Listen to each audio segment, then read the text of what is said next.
अस्सलाम वालेकुम, मेरा नाम है राशिद अली। आप देख रहे हैं इस्लामी हेल्थ टीवी।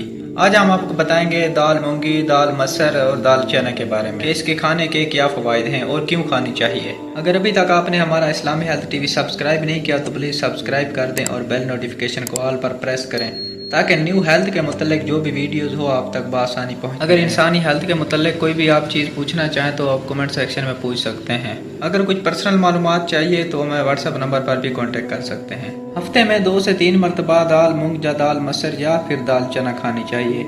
इसका तमाम तरीकाकार आज इस वीडियो में। तो वो इंसान हड्डियों के दर्द से अल्लाह की पनाह में रहता है या फिर जो इंसान भूलने की बीमारी का शिकार हो वो हफ्ते में दाल मसर या दाल मूंग या फिर दाल चना हफ्ते में 1 से 2 मरतबा जो है ना ज़रूर खाए। और दाल खाने का जो तरीका है वो सिर्फ और सिर्फ दोपहर को खानी चाहिए। दाल चावल के साथ भी खाई जा सकती है और रोटी के साथ भी खाई जा सकती है। और दाल खाने के फौरन बाद कुछ चहलकदमी भी करनी चाहिए। और यूं ही वो दाल हड्डियों को मजबूत करती है और हड्डियों के पानी को भी ताकतवर बनाती है, तभी वो इंसान देर तक जवान रहता है। वीडियो बनाने में बहुत मेहनत लगती है। वीडियो को लाइक ज़रूर कर दिया करें, इससे हमारा हौसला बढ़ता है। हमारी तमाम वीडियोस तस्दीक शुदा होती हैं, बेफिक्र होकर अमल किया करें।